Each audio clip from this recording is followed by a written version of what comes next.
ಪ್ರೀತಿಯ ದ್ವಿತೀಯ P U C ವಿದ್ಯಾರ್ಥಿಗಳೇ, ಯಾರೆಲ್ಲ ನಾಳೆ ಹಿಂದಿ ಎಕ್ಸಾಮ್ ಬರಿತಾ ಇದ್ದೀರೋ ಅವ್ರಿಗೆ ಹೇಳುತ್ತಿರುವಂಥದ್ದು, ಮತ್ತೊಮ್ಮೆ ಹೇಳ್ತಾ ಇದ್ದೀನಿ, 100% ನಿಮಗೆ ಪಿ ಯು ಸಿ ಬೋರ್ಡ್ ವತಿಯಿಂದ ಕೊಟ್ಟಿರುವಂತಹ 3 ಮಾಡಲ್ ಕ್ವಶನ್ ಪೇಪರ್ನಿಂದನೇ ಪ್ರಶ್ನೆಗಳು ನಿಮ್ಮ ಪ್ರಿಪೇಟರಿ ಎಕ್ಸಾಮಿಗೆ ಬರುತ್ತವೆ.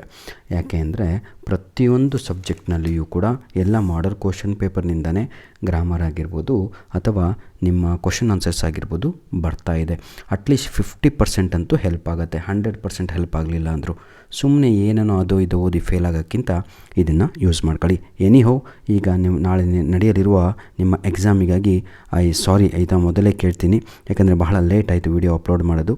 ನಾನು ಮಾಡಲ್ ಕ್ವಶನ್ ಪೇಪರ್ 1, 2, 3 ಅಪ್ಲೋಡ್ ಮಾಡಿದ್ದೀನಿ ಅಂದ್ಕೊಂಡಿದ್ದೆ, ಕ್ಷಮಿಸ್ಬೇಕ್ರಪ್ಪ. ಇದಕ್ಕೆಲ್ಲ ಕೀ ಆನ್ಸರ್ ಎಲ್ಲ ನಿಮಗೆ ಗೊತ್ತು, ಭಾಳ ಜಾಣರು ನೀವು.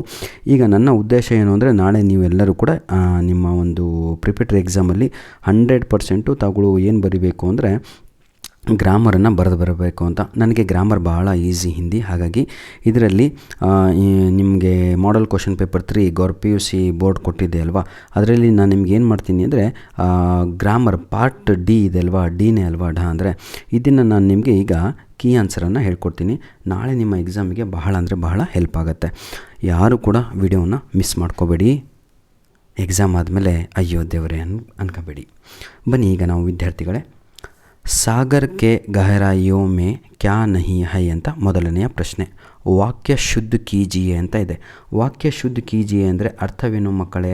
ವಾಕ್ಯದಲ್ಲಿ ರೆಕ್ಟಿಫೈ ದಿ ಎರರ್ ಅಂತ. ಹಾಗಿದ್ರೆ ಸಾಗರ್ ಕೆ ಗಹರಾಯಿ ಮೇ ಕ್ಯಾ ನಹಿ ಹೈ ಅಂತ ಇದೆ, ಅದು ಸಾಗರ್ ಕೆ ಅಲ್ಲ, ಕೆ ಹೋಗಿ ಕೀ ಅಂತ ಮಾಡಬೇಕು. ಹಿಂಗೆ ರೌಂಡ್ ಹೇಳಿದ್ರೆ ಮುಗೀತು, ಒಂದು ಲೈನ್ ಹಾಕಿ ಅಷ್ಟೇ, ಆನ್ಸರು ಕರೆಕ್ಟ್ ಅಷ್ಟೇ. ಮತ್ತು ಸೇಮ್ ಆ್ಯಸ್ ಇಟ್ ಈಸ್ ಬರೆದು ಕೆ ಇರೋದು ಕೀ ಮಾಡಿ answer ready. Next question number 2, ಗೀತಾನೇ ಪುಸ್ತಕ್ ಲಾಯಿ ಅಂತ ಇದೆ, ಹೌದಲ್ವಾ? ಅಲ್ಲಿ ಎಲ್ಲ ಕರೆಕ್ಟ್ ಇದೆ. ಆ ನೇ ಅನ್ನೋದು ಡಿಲೀಟ್ ಆಗಬೇಕು, ಮತ್ತೇನು ಅಡಿಷ್ನಲ್ ಆಗಿ ಆ್ಯಡ್ ಮಾಡುವ ಅವಶ್ಯಕತೆ ಇಲ್ಲ. ಗೀತಾ ಪುಸ್ತಕ್ ಲಾಯಿ ಅಷ್ಟೇ ಆನ್ಸರು. ಅಲ್ಲಿ ನೇ ಅವಶ್ಯಕತೆ ಇಲ್ಲ, ಅದು ಎಕ್ಸ್ಟ್ರಾ ವಾಮಿಟ್ ಮಾಡಬೇಕು. ಕ್ವಶನ್ ನಂಬರ್ 3, ಆಪ್ ಯಹಾ ಸೆ ವಹಾ ಜಾವೋ ಅಂತ ಇದೆ.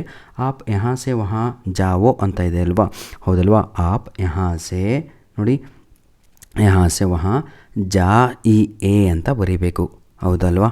ಜಾವೋ ಅಲ್ಲ, ಅದು ಜಾ ಇ ಎ ಅಂತ ಆಗಬೇಕು. ಜಾವೋ ತೆಗೆದು ಜಾ ಇ ಎ ಅಂತ ಬರೀರಿ. ಇಷ್ಟೇ ಸರ್ ಆನ್ಸರು, ಆಯಿತಾ? 100% ನಾಳೆ ನಿಮಗೆ ಇದೇ 3 ಟೆನ್ಸಸ್ಸನ್ನು ಕೇಳಲಾಗುತ್ತೆ. ಕನ್ನಡದಲ್ಲೂ ಅಷ್ಟೇ, ಏನು ಒಂದು ಭೂತಕಾಲ, ಭವಿಷ್ಯತ್ ಕಾಲ ಹಾಗೂ ವರ್ತಮಾನ ಕಾಲ ಕೇಳ್ತಾರೆ. ಹಾಗೆ ಹಿಂದಿನಲ್ಲೂ ಕೂಡ ಭವಿಷ್ಯತ್ ಕಾಲ ಮೇ ಬದಲಿಯೇ, ವರ್ತಮಾನ ಕಾಲ ಮೇ ಬದಲಿಯೇ, ಭೂತಕಾಲ ಮೇ ಬದಲಿಯೇ ಅಂತ ಇದೆ. ಏನೂ ಇಲ್ಲ ಕಂಡ್ರೋ, ಭವಿಷ್ಯ ಅಂದರೆ ಫ್ಯೂಚರ್ ಟೆನ್ಸಿಗೆ ಚೇಂಜ್ ಮಾಡೋಣ. ಎಷ್ಟು ಈಸಿ ಇದೆ ಹೇಳ್ಕೊಡ್ತೀನಿ ನೋಡಿ. ನಾಳೆ ಎಲ್ಲವನಿಗೂ ಕೂಡ ಪಕ್ಕ ಪಾರ್ಟ್ ಡಿ ಔಟ್ ಮಾರ್ಕ್ಸ್ ಬರುತ್ತೆ. ಯಾಕೆ ಬರುತ್ತೆ ಅಂದರೆ ಕಲ್ತು ಹೋಗ್ತೀರಾ ನೀವು. ನೋಡಿ, ರೋಹನ್ನೇ 4 ರೋಟಿಯ ಖಾಯಿ ಅಂತ ಇದೆ. ಖಾಯಿ ಅಂದರೆ ಭೂತಕಾಲ, ಹಾಗಾಗಿ ಭವಿಷ್ಯತ್ ಕಾಲ ಮೇ ಬದಲಿಯೇ ಅಂದರೆ ಅರ್ಥವೇನು ನೋಡಿ. ಈಗ ರೋಹನ್ನೇ 4 ರೋಟಿಯ ಖಾಯಿ ಅಂತ ಇದೆ, ಅದು ಆಯಿತಾ?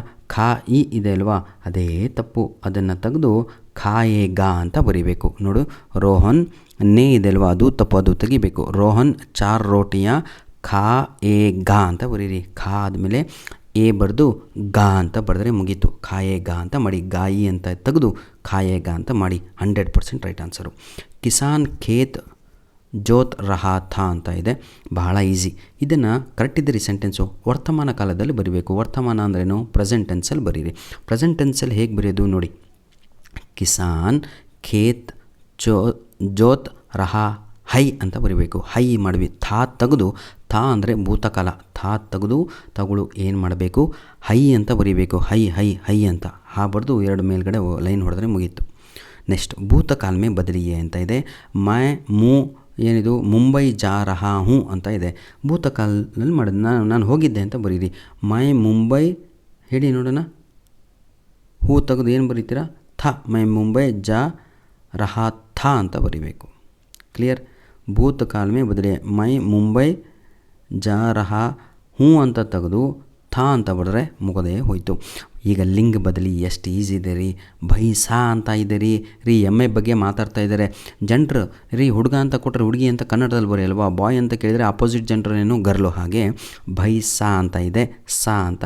ನೀವು ಏನು ಮಾಡಬೇಕು ಗೊತ್ತಾ, ಆ ಸಾಗೆ ಇನ್ನೊಂದು ಲೈನ್ ಹೊಡೆದ್ಬಿಟ್ರೆ ಮುಗೀತು. ಒಂದು ಎಕ್ಸ್ಟ್ರಾ ಲೈನ್ ಹಾಕ್ರಿ, ಅದೇ ಆನ್ಸರು, ಮುಗೀತು. ನೆಕ್ಸ್ಟ್ ಸಿಂಹ ಅಂತ ಇದೆ, ಸಿಂಹ ಅಂತ ಇದೆ, ನೀ ಅಂತ ಬರೀಬೇಕು ನೀವು. ನೀ ಅಂತ ಒಂದು ಎಕ್ಸ್ಟ್ರಾ ಆ್ಯಡ್ ಮಾಡಿದರೆ ಆನ್ಸರ್ ರೆಡಿ ಕಣ್ರಿ, ಮತ್ತೇನೂ ಇಲ್ಲ.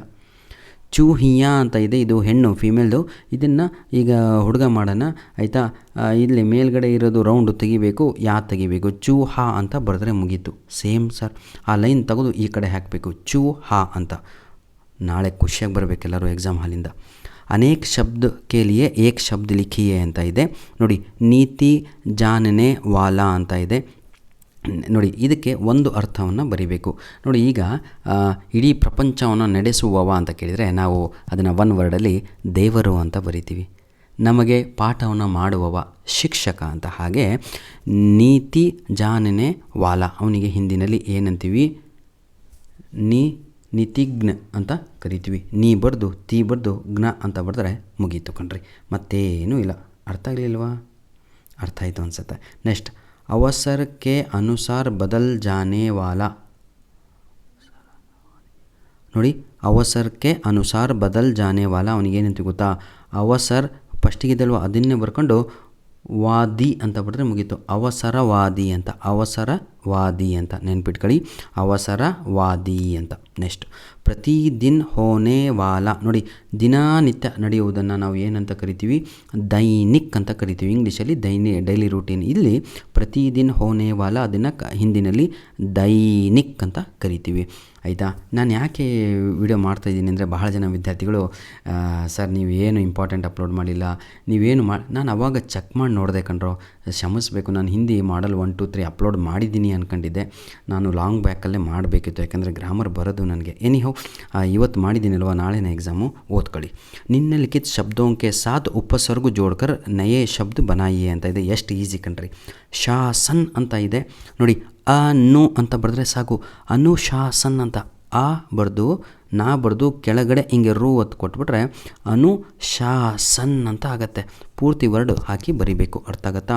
ಯೋಗ ಅಂತ ಇದೆ, ಯೋಗಗೆ ಉಪಯೋಗ ಅಂತ ಬರಿಬೇಕು. ಯೋಗ್ ಅಂತ ಇದೆ, ಉಪಯೋಗ್ ಅಂತ ಮಾಡಿ. ಉ ಬರೆದು ಪಾ ಬರೆದ್ರೆ ಮುಗೀತು. ಅದಕ್ಕೆ ಜಾಯಿಂಟ್ ಮಾಡಿ, ಫಸ್ಟಿಗೆ ಪ್ರಿಫಿಕ್ಸ್ ಜಾಯಿಂಟ್ ಮಾಡ್ತೀವಲ್ವ, ಹಾಗೆ ಹೊಸ ವರ್ಡನ್ನು ಸೃಷ್ಟಿ ಮಾಡಲು ನಾವು ಉಪ ಅಂತ ಬರೆದು ಯೋಗ ಅಂತ ಮಾಡಬೇಕು. ಧನ್ಯವಾದಗಳು. ಈಗ ನಾವು ಕ್ವಶನ್ ನಂಬರ್ 39ನಲ್ಲಿದ್ದೀವಿ.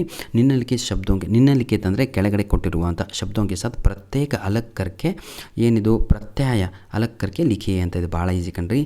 ಲೌಕಿಕ್ ಅಂತ ಇದೆ. ಲೌಕಿಕ್ ಅಂದರೆ ಭಾಳ ಈಸಿ. ಇಕ್ ಅಂತ ಬರೀರಿ, ಅದೇ ಆನ್ಸರು. ಇಕ್ ಮುಗೀತು ಆಯಿತಾ. ನೆಕ್ಸ್ಟ್ ರಾಷ್ಟ್ರೀಯ ಅಂತ ಇದೆ. ಇಯಾನೇ ಆನ್ಸರು. ಯಾ ಅಷ್ಟೇ, ಮತ್ತೆ ಏನೂ ಇಲ್ಲ ವಿದ್ಯಾರ್ಥಿಗಳೇ. ಮುಂದಿಂದೆಲ್ಲ ನೀವು 100% ಬರೀತೀರ ಕಂಡ್ರು. ನಿನ್ನಲಿಖಿತ ಏನಿದು ಅನುಚ್ಛೇದ ಪಡ್ಕರ್ ಅಂದರೆ ಪ್ಯಾರಾಗ್ರಾಫನ್ನು ಓದ್ಬಿಟ್ಟು ಒಂದು 4 ಮಾರ್ಕ್ಸಿಗಲ್ವ ಇದು? ಹೌದು ಅನಿಸುತ್ತೆ, ನೋಡೋಣ ತಲ್ರಿ. ಹೌದು, 4 ಮಾರ್ಕ್ಸಿಗಿದೆ. ಒಂದು ಪ್ಯಾಸೇಜನ್ನು ಓದ್ಕೊಂಡು ತಗೊಳ್ಳೋ ಬರೀತೀರಾ. ಪ್ಯಾಸೇಜನ್ನು ನಾನು ಕೀ ಆನ್ಸರ್ ಹೇಳಿದರೆ ಮೂರ್ಖ ಅಂತಾರೆ, ಯಾಕಂದರೆ ಇದೇ ಪ್ಯಾಸೇಜ್ ಎಕ್ಸಾಮಲ್ಲಿ ಯಾವತ್ತೂ ಕೂಡ ಕೊಡಲ್ಲ ಆಯಿತಾ. ಹೇಳಿಕ್ಕೆ ಬರಲ್ಲ. ಆಮೇಲೆ ಏನು ಸರ್ ನೀವು ನಮಗೆ ಇದೇ ಪ್ಯಾಸೇಜ್ ಬಂದಿತ್ತು, ಇದೇ ಪ್ಯಾಸೇಜು ಯಾವ ಇದರಲ್ಲೂ ಕೊಡಲ್ಲ ಆಯಿತಾ. ನಾನು ಯಾಕೆ ನಿಮ್ಗೆ ಹೇಳ್ತಾ ಇದ್ದೀನಿ ಅಂದರೆ, ಪ್ಯಾಸೇಜು ಎಲ್ಲ ಪೇಪರಲ್ಲೂ ಚೇಂಜ್ ಆಗುತ್ತೆ, ಇಂಗ್ಲೀಷಲ್ಲೂ ಚೇಂಜ್ ಆಗುತ್ತೆ, ಎಲ್ಲದರಲ್ಲೂ ಆಗುತ್ತೆ. ಹಾಗಾಗಿ ನನ್ನ ಪ್ರೀತಿಯ ವಿದ್ಯಾರ್ಥಿಗಳೇ, ನೀವು ತಮಾಷೆ ಮಾಡಿಕೊಂಡು ಟೈಮ್ ಪಾಸ್ ಮಾಡಬೇಡಿ. I need some time to think ಅಂತ ಇದೆ. ಮುಂಚೆ ಸೋಚನೆ ಕೆ ಲಿಯೆ ಕುಚ್ ಸಮಯ ಚಾಹಿಯೇ ಅಂತ. ಭಾಳ ಈಸಿ ರೀ. ಶೋ ಯುವರ್ ಟ್ಯಾಲೆಂಟ್, ಅಪ್ನಾ ದಿಖಾವ್ ಅಂತ. ಟ್ಯಾಲೆಂಟ್ ದಿಖಾವ್. ಟ್ಯಾಲೆಂಟಿಗೆ ಏನಂತೀರೋ ಕಮೆಂಟ್ ಮಾಡಿ ಆಯಿತಾ. ಹಿ ಹ್ಯಾಸ್ 2 ಚಿಲ್ಡ್ರನ್, ಉಸ್ಕೆ 2 ಬಚ್ಚೆ ಆಯಿತಾ. ಭಾಳ ಈಸಿ ಕಂಡ್ರೋ, ನೀವೆಲ್ಲ ಬರೀತೀರಾ. ಧನ್ಯವಾದಗಳು. All the best, do well my dear children. ಇದೇ ರೀತಿಯಾಗಿ ಇನ್ನೊಂದು ಮಾಡಲ್ ಕ್ವಶನ್ ಪೇಪರಿನ ಗ್ರಾಮರ್ ಅಪ್ಲೋಡ್ ಮಾಡ್ಕೊತೀನಿ. 100% ನೋಡಿಕೊಂಡು ನಾಳೆ ಎಕ್ಸಾಮಿಗೆ ಹೋಗಿ ಆಯಿತಾ. ಎಕ್ಸಾಮ್ ಆದಮೇಲೆ ನೋಡಿದರೆ ಉಪಯೋಗವಿಲ್ಲ, ಆಮೇಲೆ ಎಕ್ಸಾಮ್ 2ಗೆ ಓದ್ಕೋಬೇಕಾಗತ್ತೆ ಅಷ್ಟೇ. ಆಮೇಲೆ ಧನ್ಯವಾದಗಳು.